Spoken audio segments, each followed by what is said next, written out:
ಜೈಕಾರ, ಮತ್ತೊಂದು ಕಡೆ ಸಿದ್ದು ಪರ ಘೋಷಣೆಯನ್ನ ಕೂಗಲಾಗ್ತಾ ಇದೆ. ಸಿದ್ದರಾಮಯ್ಯನವರಿಗೆ ಜಯವಾಗಲಿ ಅಂತ ಹೇಳಿ ಸಿದ್ದು ಪರ ಬೆಂಬಲಿಗರು ಘೋಷಣೆಯನ್ನ ಕೂಗಿದ್ದಾರೆ. ಸಿದ್ದು ಸಿದ್ದು ಪೂರ್ಣಾವಧಿ ಸಿದ್ದು ಅಂತ ಹೇಳಿ ಕಾರ್ಯಕರ್ತರು ಘೋಷಣೆಯನ್ನ ಕೂಗಿದ್ದಾರೆ.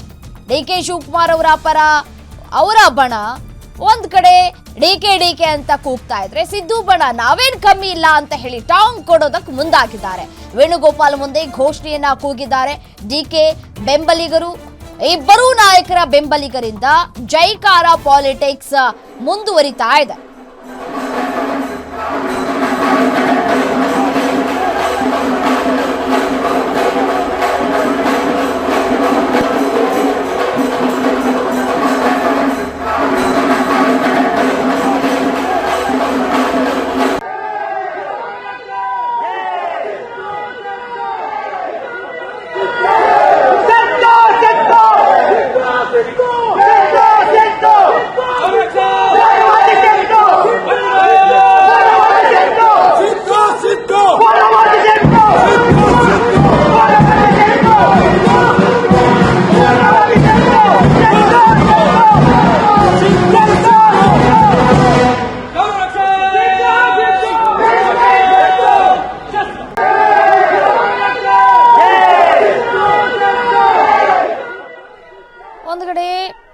ಎಐಸಿಸಿ ಪಕ್ಷದ ಪ್ರಧಾನ ಕಾರ್ಯದರ್ಶಿಯವರ ಮುಂದೆ ಡಿಕೆ ಶಿವಕುಮಾರ್ ಅವರ ಬೆಂಬಲಿಗರು ಡಿಕೆ ಅಂತ ಹೇಳಿ ಜಯಘೋಷವನ್ನ ಕೂಗ್ತಾ ಇರುವಂತಹ ದೃಶ್ಯವನ್ನ ಗಮನಿಸ್ತಾ ಇದ್ದೀರಿ. ಮತ್ತೊಂದು ಕಡೆ ಸಿದ್ದರಾಮಯ್ಯನವರ ಪರ ಜೈಕಾರವನ್ನ ಕೂಗ್ತಾ ಇದ್ದಾರೆ. ಸಿದ್ದು ಸಿದ್ದು ಪೂರ್ಣಾವಧಿ ಸಿದ್ದು ಸಿಎಂ ಆಗಿ ಮುಂದುವರಿತಾರೆ ಅನ್ನುವಂತಹ ಘೋಷವಾಕ್ಯಗಳನ್ನ ಕೇಳಸಿಗ್ತಾ ಇದೆ.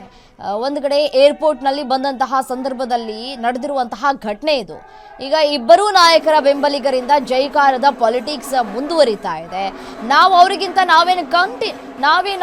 ಕಮ್ಮಿ ಇಲ್ಲ ಅನ್ನುವಂತಹ ಪ್ರದರ್ಶನವನ್ನ ಮಾಡದಂತೆ ಕಾಣಿಸ್ತಾ ಇದೆ. ಮತ್ತಷ್ಟು ಡೀಟೇಲ್ಸ್ ಕೊಡ್ತಾ ಹೋಗ್ತಾರೆ ನಮ್ಮ ಪ್ರತಿನಿಧಿ ದೂರವಾಣಿ ಸಂಪರ್ಕದಲ್ಲಿದ್ದಾರೆ ಆದಿತ್ಯ. ಒಂದ್ ಕಡೆ ಡಿಕೆ ಶಿವಕುಮಾರ್ ಅವರ ಬೆಂಬಲಿಗರು ಡಿಕೆ ಪರವಾಗಿ ಜೈಕಾರವನ್ನ ಕೂಗ್ತಾ ಇದ್ದಾರೆ. ಮತ್ತೊಂದು ಕಡೆ ಸಿದ್ದರಾಮಯ್ಯನವರ ಪರವಾಗಿ ಸಿದ್ದು ಪೂರ್ಣಾವಧಿ ಸಿಎಂ ಅಂತ ಹೇಳಿ ಜೈಕಾರವನ್ನ ಕೂಗ್ತಾ ಇದ್ದಾರೆ.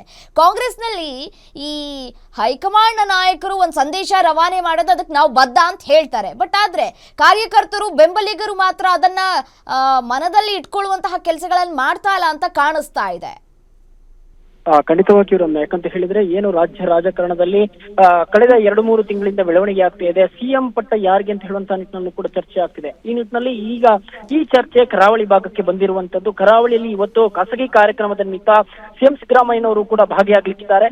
ಜೊತೆಗೆ ಎಐಸಿಸಿಯ ಪ್ರಧಾನ ಕಾರ್ಯದರ್ಶಿ ಕೆ.ಸಿ. ವೇಣುಗೋಪಾಲ್ ಅವರು ಕೂಡ ಆಗಮಿಸಿರುವಂತದ್ದು. ಈ ಆಗಮಿಸಿದಂತಹ ಸಂದರ್ಭದಲ್ಲಿ ವೇಣುಗೋಪಾಲ್ ಅವರು ಏರ್ಪೋರ್ಟ್ ಇಂದ ಹೊರಗೆ ಬಂದಂತಹ ಸಂದರ್ಭದಲ್ಲಿ ಡಿಕೆ ಶಿವರ ಬೆಂಬಲಿಗರು ಅವರ ಪರ ಘೋಷಣೆಯನ್ನು ಕೂಡ ಹೋಗಿರುವಂತದ್ದು. ಡಿಕೆಶಿಗೆ ಜೈಕಾರವನ್ನು ಹಾಕಿರುವಂತದ್ದು. ನಿಟ್ಟಿನಲ್ಲಿ ಆ ಬಳಿಕ ಕೆಲವೇ ಹೊತ್ತಲ್ಲಿ ಸಿದ್ದರಾಮಯ್ಯ ವಿಮಾನ ನಿಲ್ದಾಣದ ಹೊರಬಂದಂತಹ ಸಂದರ್ಭದಲ್ಲಿ ಅವ್ರಿಗೂ ಕೂಡ ಸ್ವಾಗತವನ್ನು ಕೋರಿ ಸಿದ್ದರಾಮಯ್ಯನ ಪರ ಬೆಂಬಲಿಗರು ಅವರಿಗೆ ಜೈಕಾರ ಕೂಗಿರುವಂತದ್ದು. ಅಂದ್ರೆ ಒಂದೇ ಪಕ್ಷದಲ್ಲಿ 2 ಬಣಕ್ಕೆ ಅಂತಿರುವಂತದ್ದು ಸ್ಪಷ್ಟವಾಗಿ ಗೋಚರಿಸ್ತಾ ಇದೆ. ಈ ನಿಟ್ಟಿನಲ್ಲಿ ಕರಾವಳಿಯಲ್ಲೂ ಕೂಡ ಡಿಕೆಶಿ ಬೆಂಬಲಿಗರು ಮತ್ತು ಸಿದ್ದರಾಮಯ್ಯ ಪರ ಬೆಂಬಲಿಗರು ತಾವು ಸಿಎಂ ಆಗ್ಬೇಕು, ತಪ್ಪ ಮುಖಂಡರು ಸಿಎಂ ಆಗ್ಬೇಕು ಅಂತ ಹೇಳುವಂತ ನಿಟ್ಟಿನಲ್ಲಿ ಅವರ ಪರ ಜೈಕಾರ ಕೂಗಿರುವಂತದ್ದು. ಆದ್ರೆ ಒಂದು ಕೇಂದ್ರದ ಪ್ರಧಾನ ಕಾರ್ಯದರ್ಶಿಯಾದಂತಹ ಎಐಸಿಸಿ ಪ್ರಧಾನ ಕಾರ್ಯದರ್ಶಿಯಿಂದ ವೇಣುಗೋಪಾಲ್ ಅವರ ಮುಂದೆ ಇದು ಎಷ್ಟು ಸಾಧ್ಯತೆ ಹೇಳುವಂತದ್ದು ದೊಡ್ಡ ಮಟ್ಟಿಗೆ ಚರ್ಚೆ ಆಗ್ತಾ ಇದೆ. ಆದ್ರೆ ಇದೀಗ ಕಳೆದ ಕೆಲವು ದಿನಗಳಿಂದ ನಡೆದಂತಹ ರಾಜ್ಯ ರಾಜಕಾರಣದ ಈ ಒಂದು ಬರದಲ್ಲಿ ಇದು ಎಷ್ಟರ ಮಟ್ಟಿಗೆ ಸರಿ ಮತ್ತು ಜೈಕಾರ ಇಲ್ಲಿಗೆ ಮುಕ್ತಾಯವಾಗ್ತಿದೆ ಅಂತ ಹೇಳುವಂತದ್ದು ದೊಡ್ಡ ಮಟ್ಟಿಗೆ ಚರ್ಚೆ ಆಗ್ತಾ ಇದೆ. ರಮ್ಯಾ, ಓಕೆ, ಥ್ಯಾಂಕ್ ಯು ತಮ್ಮೆಲ್ಲ ಮಾಹಿತಿಗಾಗಿ ಆದಿತ್ಯ.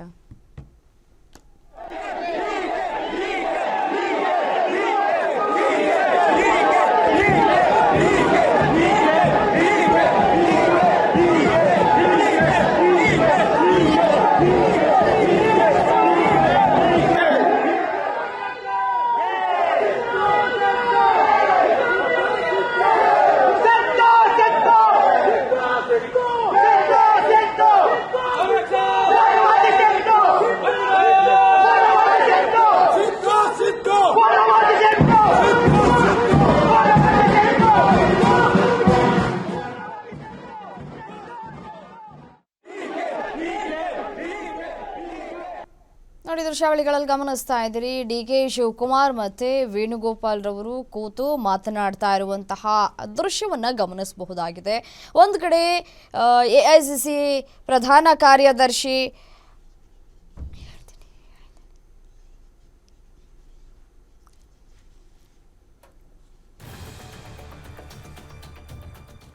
ನೋಡಿ ದೃಶ್ಯಾವಳಿಗಳಲ್ಲಿ ಗಮನಿಸ್ತಾ ಇದ್ದೀರಿ ಖಾಸಗಿ ಕಾರ್ಯಕ್ರಮದ ನಿಮಿತ್ತ ಕೆ.ಸಿ. ವೇಣುಗೋಪಾಲ್ ರವರು ಮಂಗಳೂರಿಗೆ ಆಗಮಿಸಿದ್ದಾರೆ. ಈ ಸಂದರ್ಭದಲ್ಲಿ ಸಿಎಂ ಸಿದ್ದರಾಮಯ್ಯನವರು ಕೂಡ ಇರುವಂತಹದ್ದನ್ನ ಗಮನಿಸ್ತಾ ಇದ್ದೀರಿ.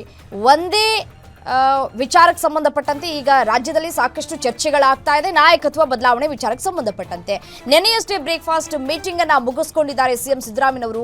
ಇವರಿಬ್ಬರ ಈ ಒಂದು ಭೇಟಿ ಸಾಕಷ್ಟು ಚರ್ಚೆ ಮತ್ತೆ ಕುತೂಹಲಕ್ಕೂ ಕೂಡ ಕಾರಣವಾಗ್ತಾ ಇದೆ. ನಿನ್ನೆ ಏನೆಲ್ಲ ಚರ್ಚೆಗಳು ಆಯ್ತು, ಡಿ.ಕೆ. ಶಿವಕುಮಾರ್ ಮತ್ತೆ ಸಿಎಂ ಸಿದ್ದರಾಮಯ್ಯನವರು ಏನೆಲ್ಲ ಚರ್ಚೆಗಳನ್ನ ಮಾಡಿದ್ರು ಅನ್ನೋದರ ಕುರಿತು ವೇಣುಗೋಪಾಲ್ ರವರಿಗೆ ಒಪ್ಪಿಸುವಂತಹ ಕೆಲಸವನ್ನ ಮಾಡ್ತಾ ಇದ್ದಾರಾ ಸಿಎಂ ಸಿದ್ದರಾಮಯ್ಯನವರು. ಮತ್ತೆ ಇದರ ಜೊತೆಗೆ ಈಗಾಗಲೇ ಶಾಸಕರು ಸಚಿವರು ಅಂದ್ರೆ ಡಿ.ಕೆ. ಶಿವಕುಮಾರ್ ಅವರ ಬೆಂಬಲಿಗರು ಹೈಕಮಾಂಡ್ ನಾಯಕರನ್ನ ಭೇಟಿಯಾಗಿದ್ದಂತಹ ವಿಚಾರಕ್ಕೆ ಸಂಬಂಧಪಟ್ಟಂತೆ ಈ ಮೂಲಕ ಅವರು ಅಸಮಾಧಾನವನ್ನ ವ್ಯಕ್ತಪಡಿಸುವಂತಹ ಸಾಧ್ಯತೆಗಳು ಕೂಡ ದಟ್ಟವಾಗಿದೆ. ಹೈಕಮಾಂಡ್ನ ಭೇಟಿಯಾಗಿದ್ದ ಕುರಿತು ಈ ಸಂದರ್ಭದಲ್ಲಿ ಚರ್ಚೆಯನ್ನ ಕೂಡ ಮಾಡ್ತಾ ಇರುವಂತಹ ಸಾಧ್ಯತೆಗಳು ಕೂಡ ದಟ್ಟವಾಗಿದೆ. ಸೊ ಇವರಿಬ್ಬರ ಭೇಟಿ ಒಂದ್ ಕಡೆ ಕುತೂಹಲಕ್ಕೂ ಕೂಡ ಕಾರಣವಾಗ್ತಾ ಇದೆ. ಮತ್ತೆ ಹೈಕಮಾಂಡ್ ನಾಯಕರು ಏನ್ ಸಂದೇಶವನ್ನ ರವಾನೆ ಮಾಡಿದ್ದಾರೆ ವೇಣುಗೋಪಾಲ್ ರವರ ಮುಖಾಂತರ ಅನ್ನೋದು ಕುತೂಹಲ.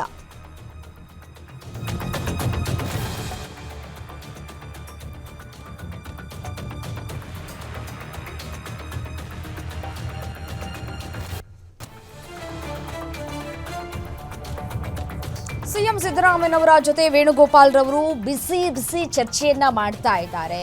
ನಿನ್ನೆ ನಡೆದಂತಹ ಮಾತುಕತೆ, ನಿನ್ನೆ ಏನೆಲ್ಲ ಚರ್ಚೆಗಳಾಯ್ತು, ಮತ್ತೆ ಸಿಎಂ ಸಿದ್ದರಾಮಯ್ಯನವರ ಮನೆಗೆ ಡಿ.ಕೆ. ಶಿವಕುಮಾರ್ ಅವರು ಹೋದಂತಹ ಸಂದರ್ಭದಲ್ಲಿ ಯಾವ ರೀತಿಯಾದಂತಹ ಚರ್ಚೆಗಳನ್ನ ಮಾಡಿಕೊಂಡ್ರು, ಯಾವ ರೀತಿಯಾಗಿ ಸೂತ್ರವನ್ನ ಅನುಸರಿಸಿದ್ರೆ ಒಳ್ಳೆಯದು, ಏನ್ ಮಾಡಬೇಕು, ನಾಯಕತ್ವ ಬದಲಾವಣೆ ಇದೀಗ ರಾಜ್ಯದಲ್ಲಿ ಸಾಕಷ್ಟು ಚರ್ಚೆಗಳಾಗ್ತಾ ಇದೆ. ಈಗ ಬಿಜೆಪಿ ಮತ್ತೆ JDSನವರ ಬಾಯಿ ಮುಚ್ಚುವಂತಹ ಕೆಲಸಗಳು ಆಗಬೇಕಾಗಿದೆ. ಸೊ ಹಾಗಾಗಿ ಮುಂದೆ ಯಾವ ರೀತಿಯಾದಂತಹ ಸ್ಟೆಪ್ ಅನ್ನ ತೆಗೆದುಕೊಳ್ಬೇಕು, ಪ್ರತಿಯೊಂದಕ್ಕೂ ಕೂಡ ಪ್ರತಿಯೊಬ್ಬರು ಹೇಳುವಂತಹ ವಿಚಾರ ಒಂದೇ. ಹೈಕಮಾಂಡ್ ನಾಯಕರು ಯಾವ ರೀತಿಯಾದಂತಹ ಒಂದು ಬೆಂಬಲವನ್ನ ಕೊಡ್ತಾರೆ, ಅವ್ರು ಏನ್ ಹೇಳ್ತಾರೆ ಅದನ್ನ ನಾವು ಫಾಲೋ ಮಾಡ್ತೀವಿ ಅನ್ನುವಂತಹ ನಾಯಕರು ಹೇಳಿಕೆಗಳನ್ನ ಕೊಡ್ತಾನೆ ಬಂದಿದ್ದಾರೆ. ಮತ್ತೆ ಸಿಎಂ ಬದಲಾವಣೆ ವಿಚಾರಕ್ಕೆ ಸಂಬಂಧಪಟ್ಟಂತೆ ನಿನ್ನೆ ಸುದ್ದಿಗೋಷ್ಠಿಯಲ್ಲೂ ಕೂಡ ಸಿಎಂ ಸಿದ್ದರಾಮಯ್ಯನವರು ಮಾತನಾಡಿದ್ರು. ಹೈಕಮಾಂಡ್ ಯಾವಾಗ ಹೇಳುತ್ತೋ ಅವಾಗ ಬದಲಾಗುತ್ತಾರೆ ಅನ್ನುವಂತಹ ಮಾತುಗಳನ್ನ ಕೂಡ ಅವರು ಆಡಿದ್ರು. ಮತ್ತೆ ತ್ಯಾಗದ ಮಾತುಗಳನ್ನ ಕೂಡ ಸಿಎಂ ಸಿದ್ದರಾಮಯ್ಯನವರು ಆಡಿರೋದು ಕುತೂಹಲಕ್ಕೂ ಕೂಡ ಕಾರಣ ಆಗಿತ್ತು. ಇದೀಗ ಈ ಇಬ್ಬರು ನಾಯಕರ ಭೇಟಿ ಸಾಕಷ್ಟು ಚರ್ಚೆಯನ್ನ ಕೂಡ ಹುಟ್ಟು ಹಾಕ್ತಾ ಇದೆ. ಹೈಕಮಾಂಡ್ ನಾಯಕರು ವೇಣುಗೋಪಾಲ್ ರವರ ಮುಖಾಂತರ ಏನ್ ಸಂದೇಶವನ್ನ ರವಾನೆ ಮಾಡಿದ್ದಾರೆ, ಅಲ್ಲಿಂದ ಏನ್ ಸಂದೇಶವನ್ನ ಹೊತ್ತು ತಂದಿದ್ದಾರೆ, ಆ ಸಂದೇಶವನ್ನ ಸಿಎಂ ಸಿದ್ದರಾಮಯ್ಯನವರಿಗೆ ಹೇಳುವಂತಹ ಕೆಲಸಗಳು ಈ ಮುಖಾಂತರ ಆಗ್ತಾ ಇದೆ. ಯಾಕೆಂತಂದ್ರೆ ಎಐಸಿಸಿ ಪಕ್ಷದ ಪ್ರಧಾನ ಕಾರ್ಯದರ್ಶಿ ಆಗಿರುವಂತಹ ಹಿನ್ನೆಲೆಯಲ್ಲಿ ಏನ್ ಸಂದೇಶವನ್ನ ತಂದಿದ್ದಾರೆ ಅನ್ನೋದು ಕುತೂಹಲಕ್ಕೂ ಕೂಡ ಕಾರಣ ಆಗ್ತಾ ಇದೆ. ಮತ್ತೆ ಈಗಾಗಲೇ ಈ ಏರ್ಪೋರ್ಟ್ಗೆ ಬಂದಂತಹ ಸಂದರ್ಭದಲ್ಲಿ ಡಿ.ಕೆ. ಶಿವಕುಮಾರ್ ಅವರ ಬೆಂಬಲಿಗರು ಯಾವ ರೀತಿಯಾಗಿ ಘೋಷಣೆಯನ್ನ ಕೂಗಿದ್ರು ಅನ್ನೋದು ಗೊತ್ತಿರುವಂತಹ ವಿಚಾರ. ಇದು ಸ್ವಲ್ಪ ಒಂದಷ್ಟು ಇರುಸು ಮುರುಸನ್ನ ಕೂಡ ಉಂಟು ಮಾಡಿದೆ.